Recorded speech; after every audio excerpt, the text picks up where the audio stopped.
On another special edition from the Great Central Fire, we're getting to know the new director of Ogichi Dockway, Meredith Freshley. It's been so fun interviewing these dynamic individuals, and Meredith was no exception. In this episode, we hear about Meredith's intro to camp via Jay Stair and how she found her passion for canoe camping.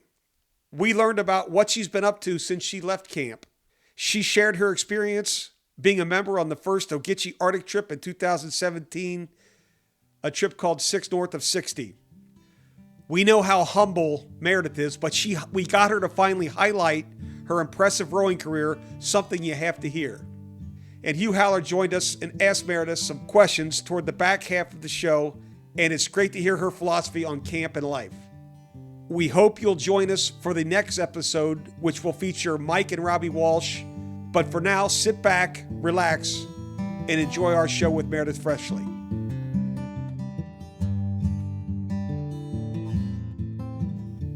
Hello, everybody. We've got another great episode from the Great Central Fire today. Wow, this is going to be great. I'm going to learn a lot today, too. We have a new director, somebody that's certainly not new to Camp Ogichi Dockway on our podcast. Meredith Freshley's with us today, the new director. Meredith, how are we doing? I'm doing great. How are you? Good. How's the first couple of weeks going so far? It's been busy. I'm still teaching up here in Duluth. And so I've started part-time with camp, and it's been amazing so far. It's really great to reconnect with everyone and jump right back into it, connect with families. It's been really fun so far. Yeah, well, and I need to mention, too, our president, Hugh Haller, will be co-hosting today as well, like we did with Jimmy McAllister, who the new Cooch director that we have already had a podcast with. So Hugh's with us today, and he'll jump in here in a little bit. But Meredith, first of all, what we want to do is, get a chance for everyone to get to know you. A lot of people that are going to listen to this do know you because you've been around. This is a great story, I think. A camper starting back in 2006, and then on staff from 2012 to 20.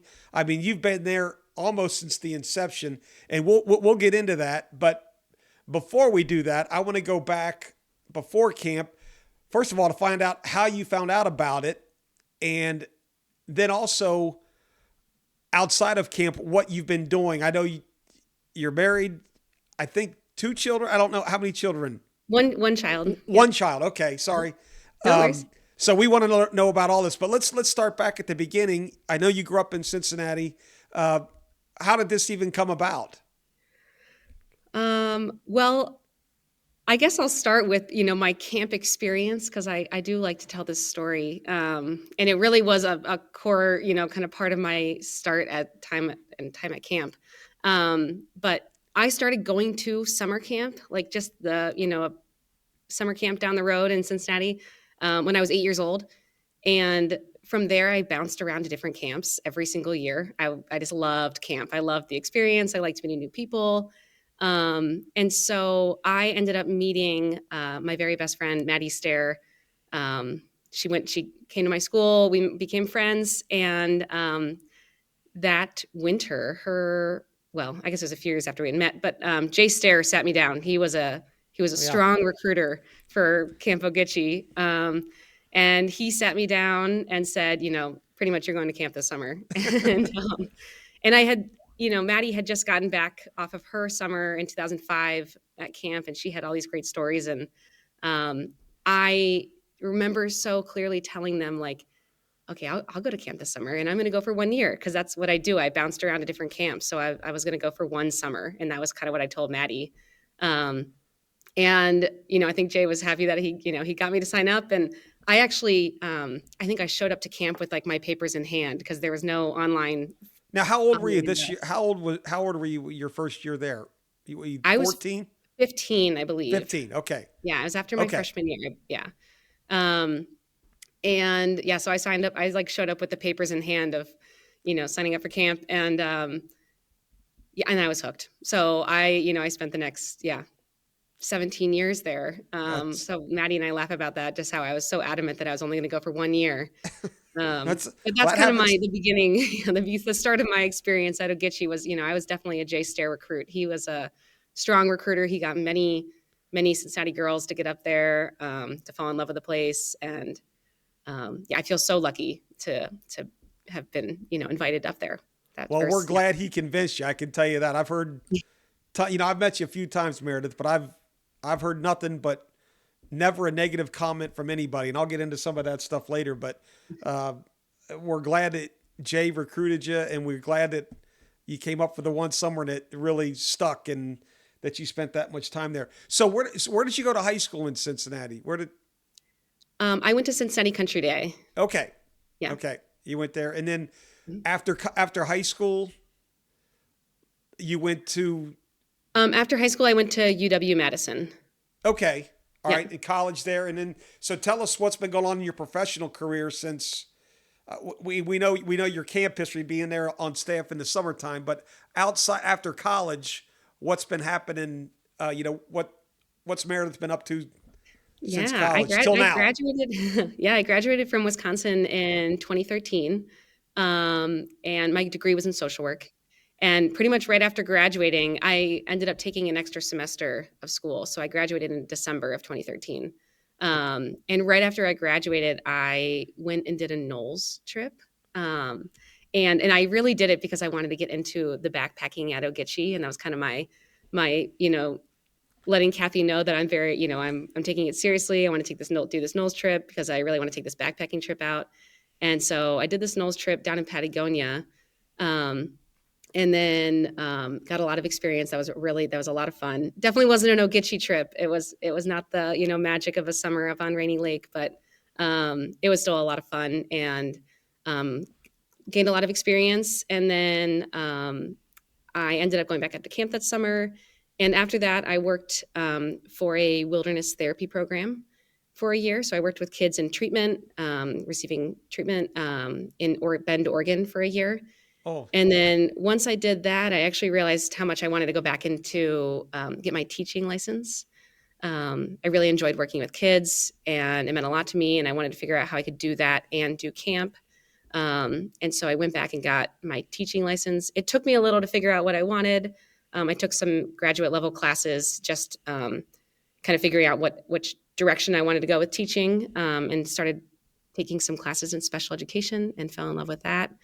I did some subbing on the side to kind of make sure that's really what I wanted. And I ended up moving back to Ohio, getting my master's in special education from Mount St. Joe. And pretty much right after I got my license, my husband Chase and I moved up to Duluth, Minnesota. Started working there, started working in special education. And then more recently, have started working at a private school as a learning specialist. Um, so that's been my last few years. okay. And we all know you met Chase up there, right? I did. Yeah. Yeah. Yeah. Chase is a Camp Cooching alumni. Yep. Um, he was a camper there. He was on staff, and we met up there. And um, yeah. So now talking, I mean, we're going to talk about a lot of names today, probably. You talked about wanting to get back into education and working with kids. That just jumped out at me. Were there people at camp along the way, Meredith, that were mentors to you that said, "Hey, this is maybe they had an impact on my life. That this is the route that I want to go." Does any of that stick out to you from your time at Ogichi? I had so many mentors at my time at Ogichi. I don't. Feel free to mention Oh, I will anybody. mention. Yeah. I mean, Yes. just so many staff members I looked up to. I mean, I had one of my first staff members was Jason Seaman. I had Dan Schneid as a staff member. I had Libby Dix at Stair. All these really amazing people I looked up to. None were educators. So I really got into education just kind of hearing about it through. I know were some Kuching staff members who also, did the like education route and camp route. I'm blanking on some names that did that, but I know that was a common thing. I think BJ was a teacher. Was BJ a teacher? BJ Yeah, was. he My was. dad Yeah, was. yeah, yeah. I You're think right. Ron was as well, of course. Yeah, Yeah. Cleveland Smith, I think, did that. Hmm. Um, So I kind of heard about that as like kind of the ultimate way of continuing to go to camp and have a career. And, and I figured out how much I loved working with kids. So it seemed like a great avenue. And yeah. There's nothing more important. And we talked with Jimmy about that. This role is going to be very fulfilling for you, working with kids and seeing them grow as, many saw you grow. I'm curious, Meredith, I want to talk about your big trip here in a second, but you've got a very strong background. And I've been reading up on things and trying to research a little bit, but a strong outdoor trips. And I've seen pictures of you and Chase with the little one cross country skiing. I mean, it's really in your blood. When did you know this was something that you really, really liked? Was it at a young age, or did it happen late? I mean, oh no, it was absolutely my first trip down the Turtle River. That was when I was 15. Ogichi was just in its infancy, and we were just starting to like branch out, further and further each summer, in terms of like location and where we were tripping. So, I was 15 and we went down the Turtle River, and it was, I mean, an amazing experience. And I immediately, fell in love with it and realized how much I loved canoe tripping. Like I had done some backpacking trips when I was young, and not like any experience, just kind of day trips. And it the canoe trip experience was very different. I loved how quiet, it's just like you have the quiet mornings, you've got the quiet paddles, but then you've got these like hard experiences when you start portaging. And I just feel like it offered so much out there that, I loved the Canadian canoe wilderness. So yeah, well, I'll tell you, you guys have done it all. I mean, I've seen the trips you've been on, and it's impressive. I mean, the things that you guys have done and been to, and yeah, I we've just been think really lucky to be. I mean, being in Duluth, it makes it easy to access canoe country, and we've been really lucky that we've also just got great friends who also love to do the same thing. Many of them camp friends. We've got these great camp friends from over the years that also love to get out and paddle with us. But we do feel lucky that we live so close to this area, and yeah, that Chase and I both love what we do in terms of getting out and canoeing. We've got the St. Louis River right in our backyard, and so we can, you know, quickly get a babysitter and do a lap within an hour. And yeah. yeah, we're very lucky for that. That yeah. Do you have a favorite trip, Meredith, from your time there? I have that. I knew there was going to be so many impossible questions on this because they're, I didn't like, mean to ask the impossible no, one, no, but it's good. It's, of course you have to ask it. I mean, there's but like, how does one choose a favorite trip? it's because sometimes it involves the people you're with. A lot of It does. times, It definitely does. The people you're with matter so much. I- you know, you create these lifelong friendships with these people you're with. Um, but I will say, like a huge, um, kind of core memory of mine from tripping at Ogichi has been the Pigeon River, and I know the girls still do that, but that was like such an amazing river and location. I just loved all that the Pigeon River had to offer in terms of like the lake paddling. The river was, you know, perfectly runnable. It was like the right challenge for everyone. Just it didn't feel like we had to portage too much. We were able to run a lot of it, um, and that was just a really fun experience to do. After I led that trip after the Arctic trip, so that was a really fun time.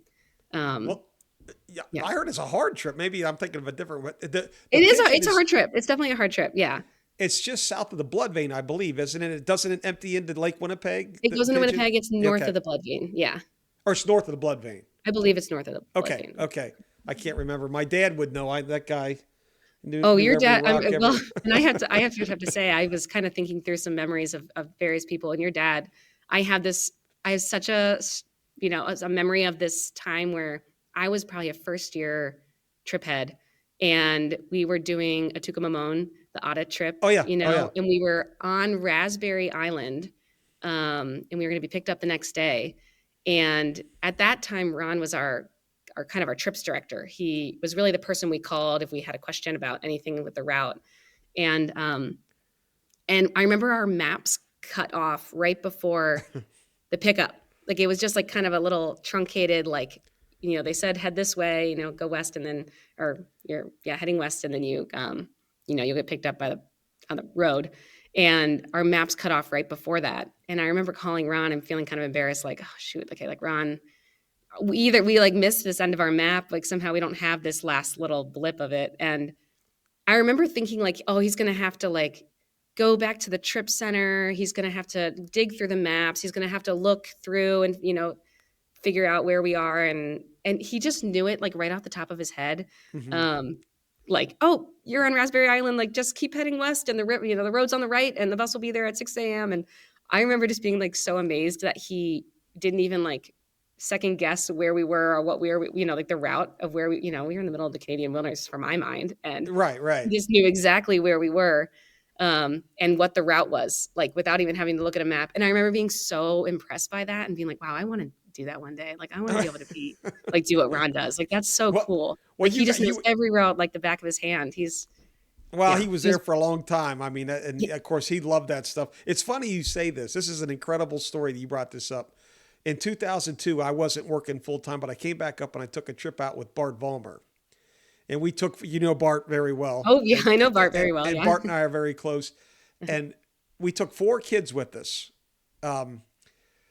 Two Isham, Sam and George Isham, and Danny Ecker was in with us, and George Hattemer was with us. And we were cutting a new plate. We were trying to get up to Canal Bay, an old trip, but it was all overgrown. We couldn't get there, so we ended up having to do a different route and cut it early and go through. But we still were out for 14 days. And so instead of having the big boat come back and pick us up, we were at the very tip-top north part of Rainy Lake at Devil's Cascade coming out, and our maps ran out. Exactly what you're saying. Yeah. But we're still 15 miles away, and we got a dad. What do we do? He said, put your compass on south so I put my compass right on the thwart of my canoe right in front of me, aimed at south. We had no map and we just took off, and we saw the causeway, and then we knew where we were, and off we went. So, but he did the same thing for us too. That's right. I want to talk to you about this. You were on the first Arctic trip with the Ogichi members. 6 north of 60 back in 2017, I believe it was. Yeah, 2017. Let's talk about this a little bit and what started this and your experience with this, because this is incredible, I think. I love to reminisce on this. Yeah, was an amazing experience. I feel so lucky to have been on that trip, to be so close with all those girls. The Arctic trip in 2017 was with myself, Lindsay Wiebold, Sammy Armacost, Maddie Stair, Emily Spangler, and Marissa Seek. And we'd all been going up to camp for a few years and had heard these stories. The most recent one that really caught our attention and was like, we have to do this, was Robert Schuman's trip. Okay. And Robert came over and he actually worked at Ogichi for a few summers, but he also did this thing we call Strong Spirited Speakers. And he came over and he talked about his trip, and he got to talk about the experience that he had and the planning that went into it. And his trip was very unique in that he went solo. But we were just so impressed by it and so in awe of what he was doing, that we were just like, we have to do this. We have to put, pencil to paper and start planning, because we've kind of had talked about it over the years. But really we wanted to get going on it and really commit to it. There's this really beautiful quote that's in the staff lounge. It was in the staff lounge. I don't know if it still is, or lounge, bathroom at Ogichi.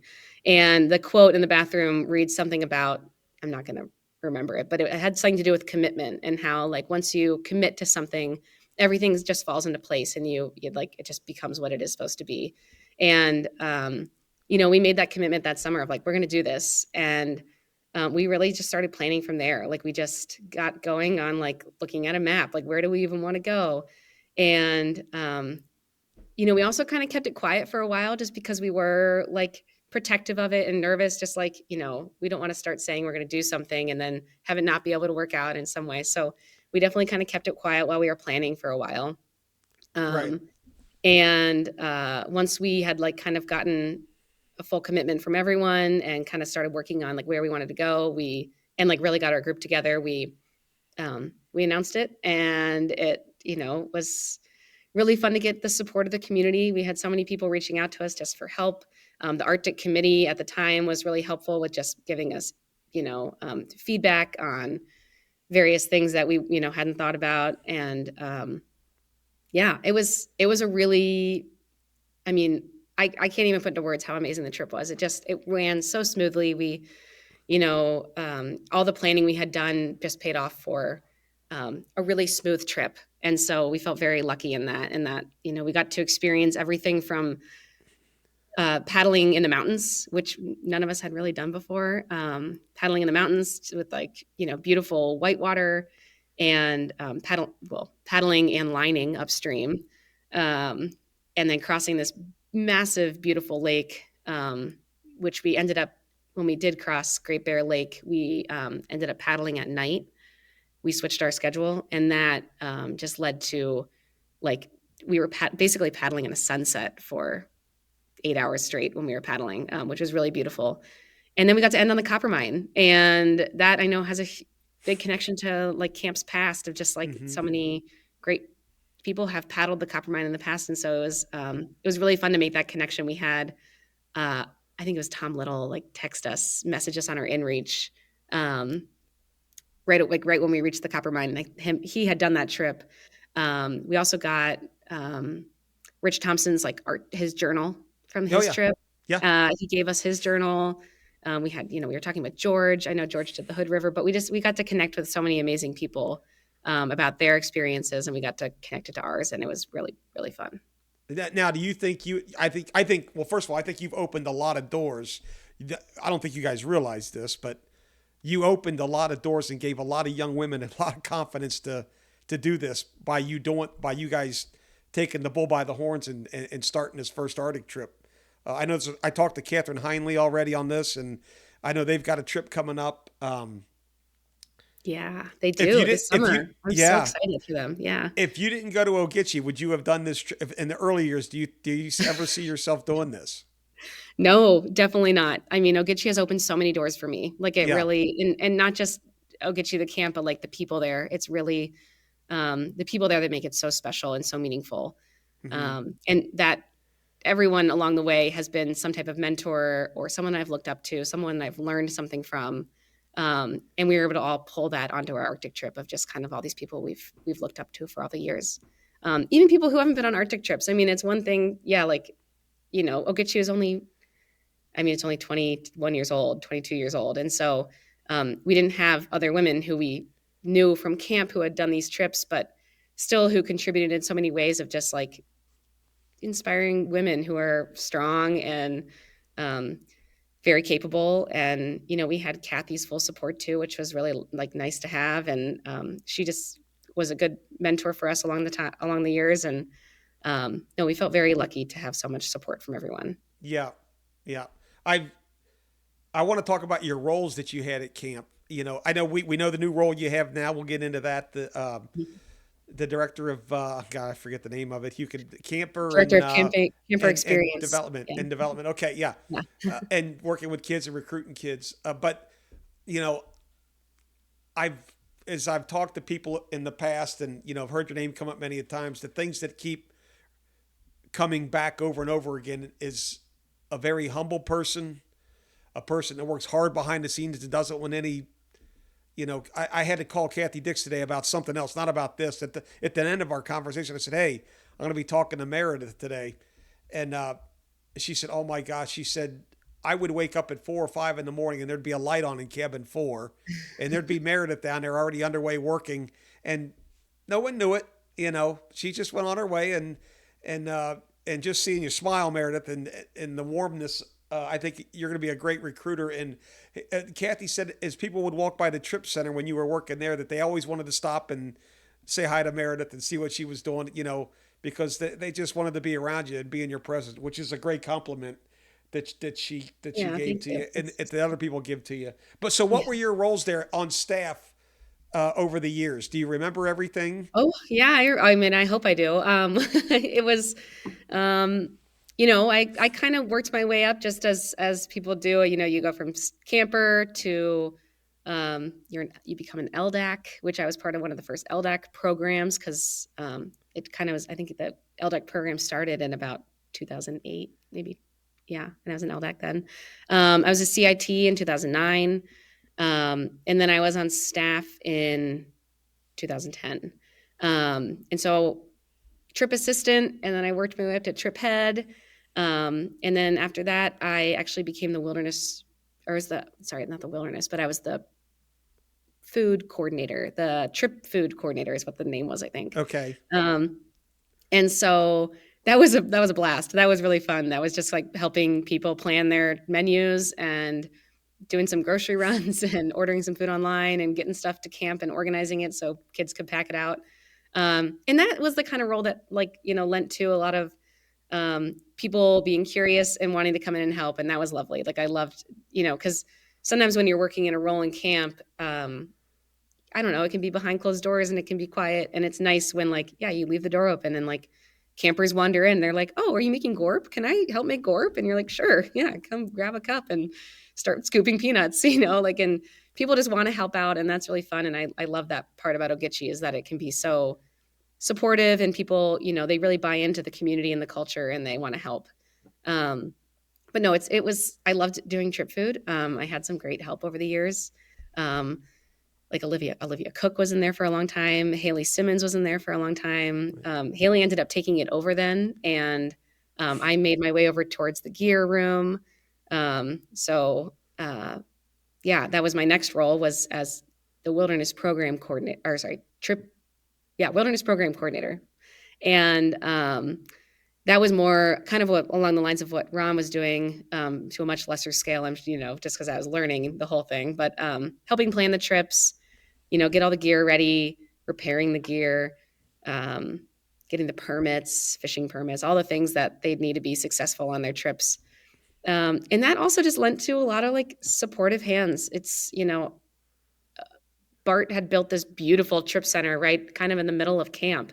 And it was like a beautiful deck that just where kids could hang out. And as they're hanging out, they get curious about what's going on in that room. And then they wander in and they want to help look at them. They want to look at the maps and they want to help organize them, or they want to, they want to look at where they're going. And so you open it up and say, okay, well, put those in order because they got to go in order and got to be in that map bag. And, I think people like to help and they like to be a part of it. And it's nice that Ogichi allows that. And so, there were a lot of people who wandered in and helped over the years. Also people who were that was their job. So I worked very closely with Lindsay Wiebold and Sammy Armacost as we planned trips and routes. And I can't even say I was the wilderness program coordinator because it was really a communal effort. It was all three of us. We were all really working hard on making sure every trip was going to be successful and the questions were answered for new staff who had questions about their route. It was a great experience. I feel very lucky to have been in that role. That was really my last role there. I also over the years, taught classes. So I taught jazzercise when I was in college. That was I was a college rower. I rowed for the UW-Madison, and kind of part of my training in the summer was well, I'll teach jazzercise, and it's this really intense dance class. And Peggy Vollmer was actually the original jazzercise teacher. I think she taught it for real outside of camp, but she had all these great routines and it was really fun, really goofy. The kids loved it. It was just you got to play great music and dance, which is a core Ogichi thing to do is just throw on some music and dance. But that was my main thing I taught over the years. I also taught some, backcountry cooking and, I'm thinking field games. What else did I teach? I never was in the arts and crafts building, although I wish I had been. That would have been fun. But well, I'll tell you, I think this is just a great hire for Ogichi to have you there. And I'll tell you, I know you won't ever say this, Meredith, but no one ever can walk up and say, you have no idea what I'm feeling, because you do. You've been through everything and you've seen everything. And you're going to be able to relate with these kids. You're going to be able to relate with these counselors. And I just think this is just going to be, awesome. Were you a part of the early morning ski group? I was as many times as I could wake up in the morning early enough to go, but I like to consider myself part of it. I went enough times to be a part of it. It was Well, really special. Was there another person on the podcast who had talked about that? Or no, I just okay. thought about it because, Bart and I talk a lot and he just cracks me up every day I talk to him. But Yeah. uh, he said, "Hey, these girls are nuts. They have so much fun over here. There's a group of them that go out skiing every morning before 6 o'clock or whatever it was." So Yeah. one day he's sitting there and they called and they say, "Hey, Bart, the boat's broken." And so he went out there. It didn't have gas in it. Oh. They ran out of gas. He goes, "Well, here's some. Let me fix it." So he dumped the Yeah. thing of gas. He goes, "Here, start it up." I He goes, will "Oh, say oh, thanks, we had Bart." some funny boats over the years that did have some mechanical issues, but we always took the boat that, probably had the most mechanical issues for our ski adventures. But no, I But don't remember that. I was definitely not a part of that. I was no, definitely well, not he me. he loved it though because he loved seeing you guys have so much fun. He didn't care coming out to help anybody. No, it was, yeah. He thought you guys were the best, man. Just he's always said great things about you guys, how much fun you've had, which is going to be Yeah, great. I You was know, gonna, like some of my, I have so many amazing memories, obviously from like the in camp session and trips, but in 2014, was the first year that I was able to go up for preseason because at prior years when I was in college, I was rowing and my rowing season went pretty much until June 1st. So I was always coming to camp, right at the buzzer.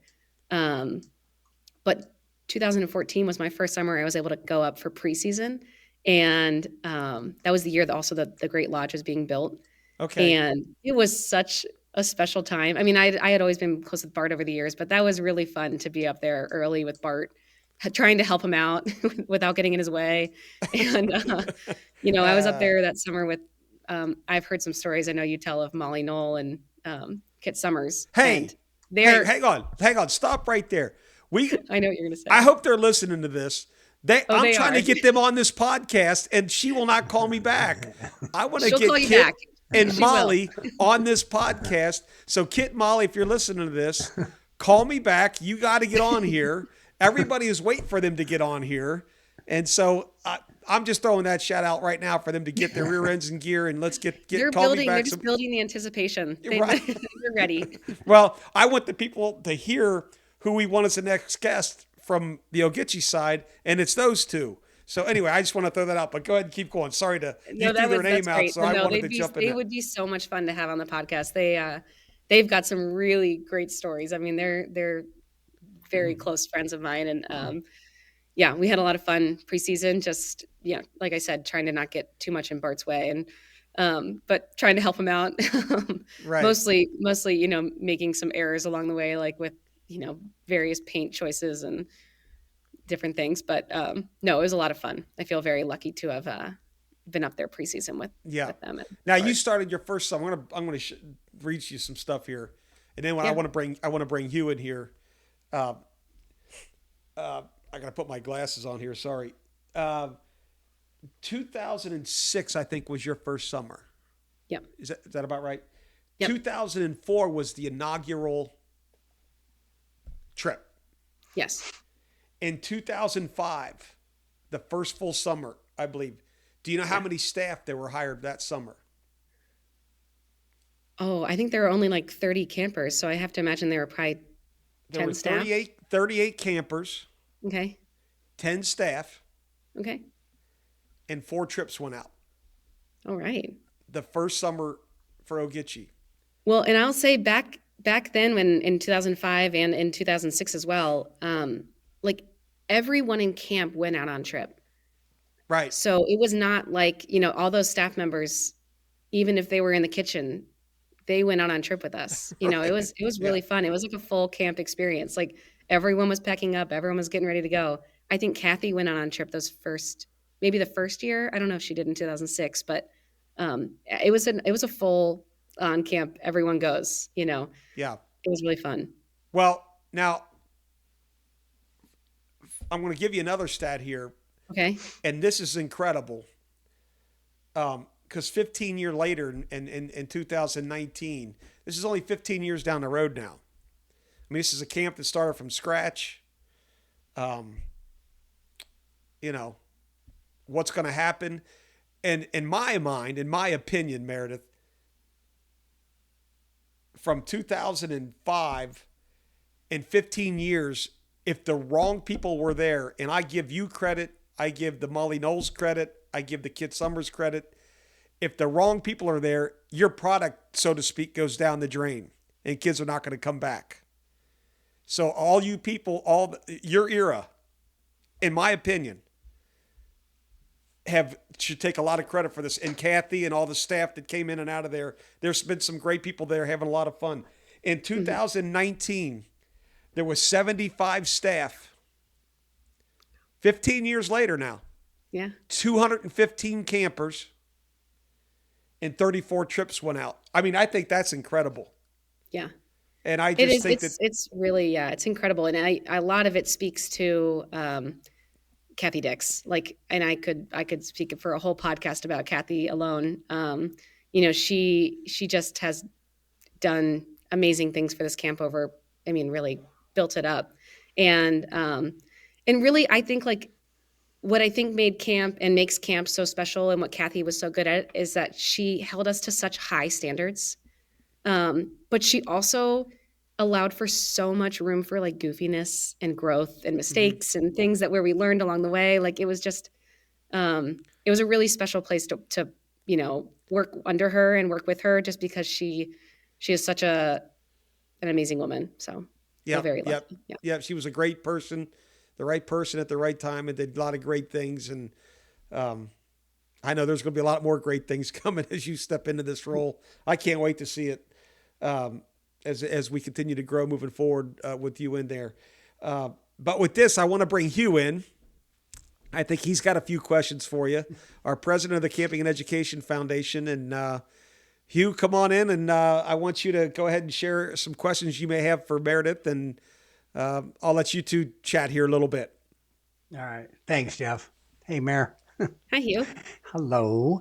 One thing I'm going to start, just because I want to pick up on a word that Jeff, I think, kind of ran through that first half hour, was humility.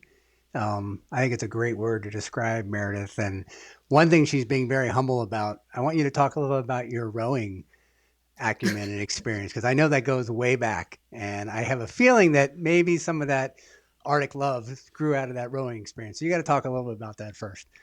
I would love to talk about that because you're right in that I think I've always been very connected to water. Like I have loved my experience with rowing. You know, I loved the 5 a.m. practice, getting on the lake. It's like you know the experience from getting in a canoe at 5 a.m. when you're pushing off and it's perfectly still and it's quiet and it's, you know, you're out there with just kind of your thoughts and you're moving your body and you're with the right people. And that's really was rowing too, I was able to tap into a little bit of that camp, you know, those camp moments with rowing, just with, I loved getting out and being on the water. I, you know, was lucky to have gone to a school country day, you know, Cincinnati Country Day that had a rowing team. And so actually Maddie Stair, who was on the Arctic trip as well in 2017, her and I were teammates and boatmates. And we also had Carly Brightwell as our coxswain. Yeah. So she was our fearless leader sitting in the little cockpit of the boat, steering us and also yelling at us and telling us what to do. It was, we were very fortunate really through high school to have been so successful. We were able to be undefeated for 2 years. So my junior and senior year, we were undefeated. We went to nationals, won at nationals in the lightweight 4, and then also went international and went to Canada and won their nationals as well. And that really, like, you know, we'll say, you know, Carly really was good at keeping us in line and, you know, encouraging us, because really it's, you know, it's a 2,000 meter race where you've got to be perfectly in sync and you've got to work really well with your teammates and be on the same page. And so, that was wonderful memory of just, high school, having that. And then I was able to continue rowing in college and find success there. And that, it was different from the little school experience. My school, I graduated with 60 kids. And then I went off to be on a team with about 60 individuals. It was a very large school. But I have great memories from that as well, rowing on Lake Mendota and being up early and lots of travel and lots of commitment. And yeah, I loved the connection to the water too. It was lovely to be out there in the mornings and, just those glass mornings. So I liked that. I saw you blink there, Jeff. I mean, talk about humility. I mean, being a college coach, it's just incredible. Yeah. Yeah. Another word that comes through a lot when I listen to you is you talk a lot about community. And I know the phrase lifelong community is a big part of Ogichi's mission statement. Talk about what that really means at Ogichi, that lifelong community. Yeah, it means you are in these places that are just perfectly structured to build these really strong bonds with the people you're around. You're living in community and you learn how to live in community. You learn how to support each other. You learn how to take care of one another, to take care of yourself so that you can take care of each other. And it also lends to just some funny, goofy moments. They see you at your best. They see you at your worst. They see you at your goofiest. And so you just get a chance to really build these really strong bonds with people who you might not expect to. You might not, if you were maybe in class with them or if you were in the same school, you might not cross paths or realize you share the same connection of something. But camp just really lends that experience to have a shared experience and a love for something, everyone's got the love for the outdoors and being out there. And even if they don't, then some people bond over that too, of just this is really hard. This is, the bugs are really bad right now. It's really cold. And so you have those bonds with people and you can kind of share that experience. But yeah, what it looks like is also that, I've got these friends from camp who I still speak to daily.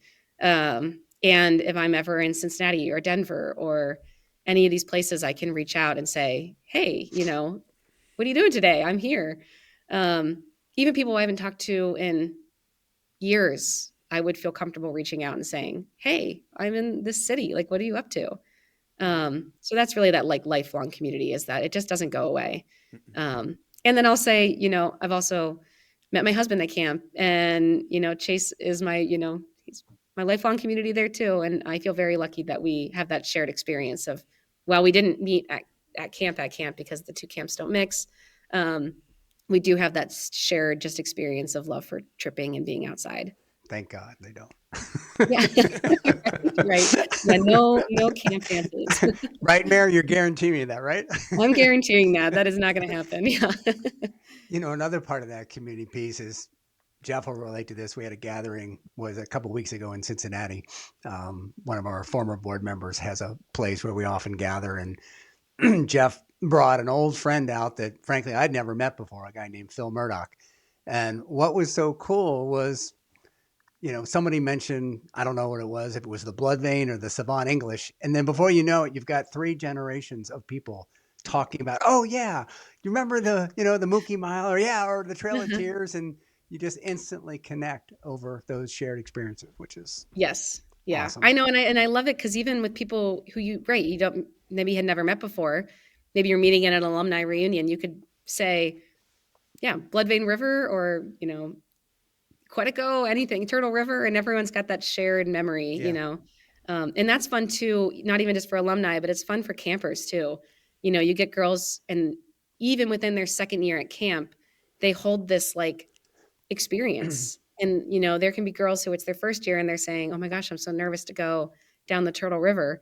And, this 11-year-old might be like, oh, I went there last year. Let me tell you about it. And let me, you're going to be just fine because you're going to have this portage and this rapid and you're going to be just great, So it's fun that everyone's able to buy into this shared experience at any age, really. Yeah.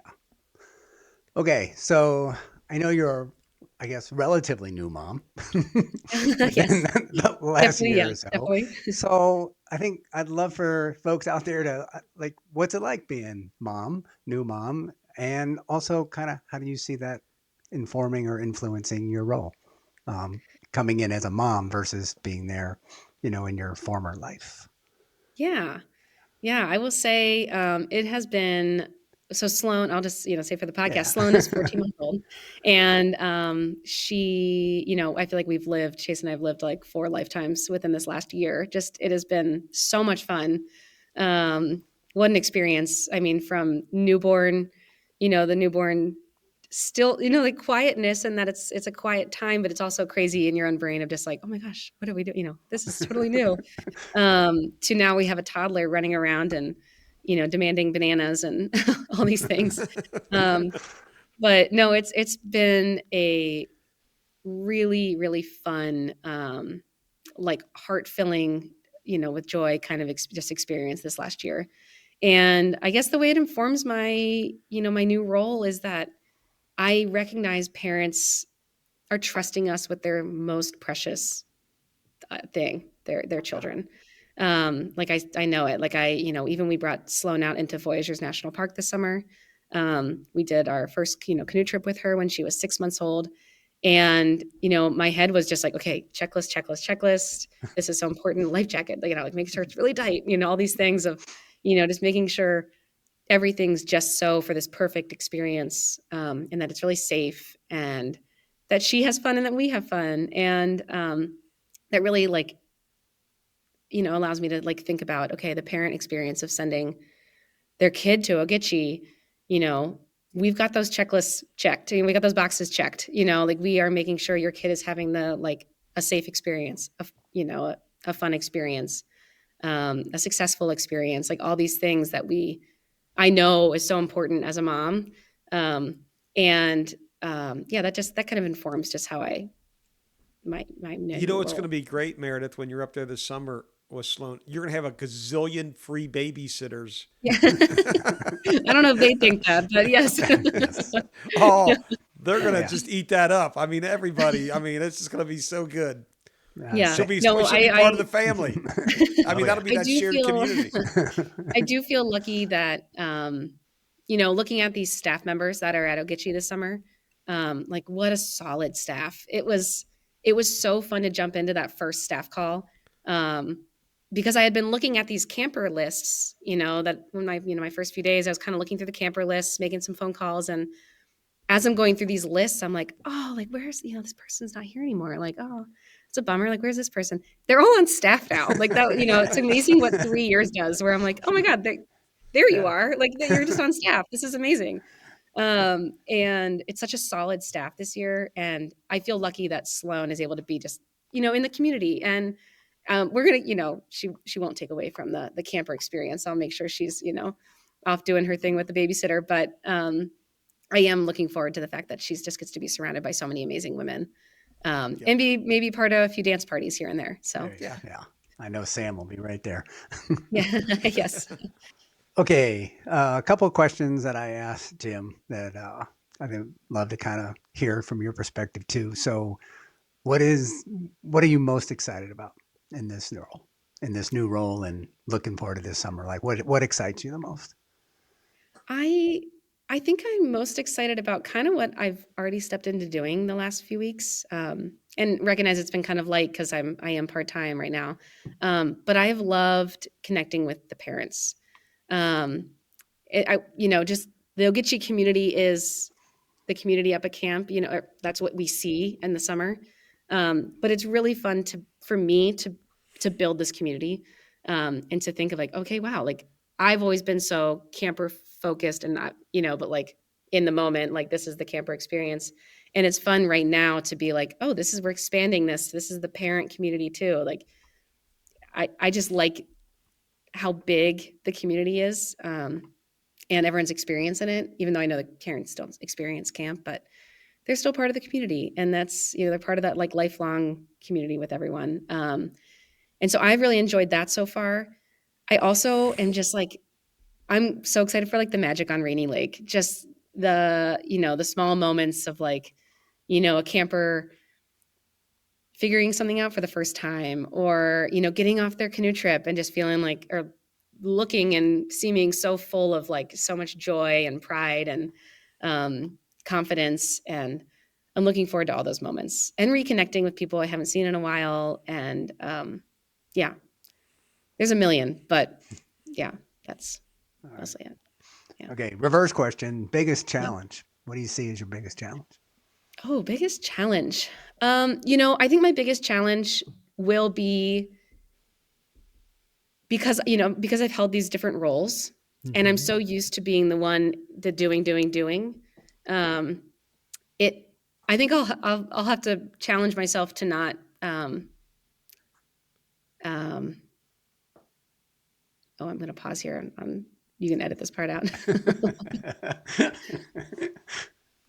I'm going to have to challenge myself on not being the one to do it always, to allow space for others to step into, well, they're already in these roles, but letting people take off in their roles and, grow the camp in a different way. And so, yeah, that'll be the challenge, I think, is just kind of, I'm going to want to be everywhere and, at once, just to be part of the experience. And that will be, recognizing just where I'll be. Yeah. Yep. Got it. All right. I got one last question. I asked the exact question of Jimmy too. Oh, I guess I should ask that too. So are you excited to work with Jim McAllister? I am. I'm really excited. Right off the first phone call I had with him, like I ended it just by being like, he is going to be so amazing for Camp Cooch Ching. He's so positive. It like jumped through the phone, his positivity. And yeah, I feel very lucky to be working with him. He's going to do great things for Camp Cooch Ching, for this organization. I feel lucky to, yeah. Yeah, well, I know he feels the same way. So no doubt you guys are going to make an awesome team. All right. So if you could go back in time and talk to that 12-year-old girl that first attended Ogichi, maybe you were 13 or 14, I don't remember now what you said, but you go back in time, what would you tell her? And what would you tell her if she's beginning her journey at Ogichi? What should she look forward to? What should she be excited about? I mean, just bouncing off the story from before, I definitely say, Meredith, don't fool yourself. You're not just going to go for 1 year. Don't say that, because I was pretty adamant. And yeah, I'd say, that's lean into it, because you are here for the long haul. And I mean, I did lean into it, but I definitely had this mindset of like 1 year. What changed? What changed? Oh, I mean, I changed. It was just, I felt it really the moment I stepped off the bus, I was like, oh, this place is different. And I think a lot of the difference too was just that the camp was new. It was, new, and I felt like we got to be a part of something that was growing this camp. And you could just tell from the beginning, like it was, we got to just do different activities that you wouldn't do at camp, which I know we don't offer now just because we're much larger, but just, it was a very special experience. And Kathy was really good at like curating that like magic at Ogichi. And so, but as, talking to my 15-year-old self, I would tell her that. I'd say lean into the full, the full experience, recognize that, you're not going to be here for just 1 year. These people that you're going to be surrounding yourself with are going to, be your best friends pretty much for the rest of your life. And yeah, I'd really just say like, get excited for that, because it was a really exciting, first summer, but I was definitely nervous, like any camp, just nervous going in and nervous for the trip. I hadn't done an overnight trip that long before. And so just letting, 15-year-old Meredith know that it's going to be okay. You're going to learn a lot. You're going to have people who are really supportive around you. And yeah, you're going to love it. So. Yeah, Jeff, I think Jimmy said almost the same. He said, like, yeah, just let it get all over me. Yeah, so exactly. Whether you're leaning into it or letting it get all over you. So there's no question. I love that answer, though, with just thinking about, 1 year, and then you showed up and it was obvious from the start. Yeah. It was. I mean, I really did. I went to 7 different summer camps, before Ogichi, just kind of different experiences. And Some were tripping only camps. We didn't do the tripping kind of the style at Ogichi, but it would be like you're in a van and you're moving around doing different activities. And some were just your classic, summer camp classes. And no, Ogichi was just very different. It was really special. The people made it really special. It had to have. I mean, think about what you walked into at that time of the stage of the game with. Okay, I mean, it was basically old Rainy Lake Lodge. I mean, it was old Rainy Lake Lodge. I mean, I'm just what I'm thinking the whole time. She came for one summer and loved it. I'm like, hell. I will say, I know. Some of the questions you had asked too was like first memory, and I was listening to Jim's podcast, and I was thinking like, okay, my first memory of getting to camp was it's so strong because like I remember pulling up in this big MCI bus, and they drove us right down to the lodge. There was no parking lot. There's no parking lot stop at the top. They just drove us right down to the lodge. We unloaded our stuff. I think we immediately started playing a game of Nukem, the volleyball game. And then they brought us to our cabins, and Molly, Noel, and I were the only two campers in cabin 7. We had a staff member, and then it was Molly, Noel, and I. And that's just because that's how they divided us out. And we had another camper join us later. But yeah, it was a old fishing cabin. It was just had a little kitchenette and front room and 2 back rooms and bats and rats. It was really fun. Yeah. But something hit you to say, hey, I'm going back to that place. I know, right? So yeah. So to your point though, I think the people had a lot to do with that. Yeah. It did. Absolutely. Yeah, it did. Yeah. Your parents excited?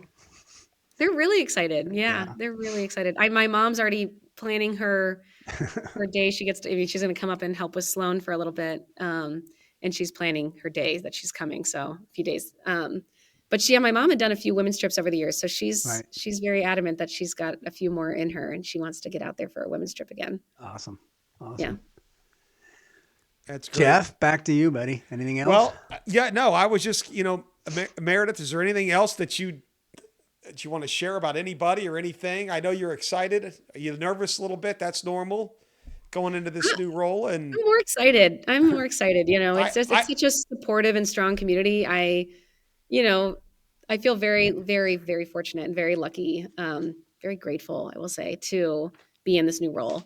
Camp has meant so much to me over the years, and I hope I can continue providing that experience for campers, for it to mean so much to them, because it's such a special place. So. Yeah. Well, I think there's a lot of excitement having you back on board. I think there's a lot of people that are anxious to see you get up there and be a part of this place again. And, you're going to have the backing of a lot of people. And I'll tell you the same thing I told Jimmy is just, you're a great person, Meredith, and you've got a great smile and you're a very warm person. And I think you're going to be a great recruiter. I think families are going to really connect with you. And I just encourage you just to be yourself. And I think you'll be just great. And just know that there's a lot of us that are going to give you all the support you need to be as successful as you can be and to keep that place really rolling.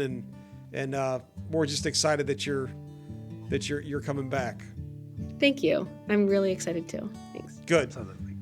Well, thanks 100%. again for joining us. Yeah. Yeah, this is great. Thank you for having me. All righty.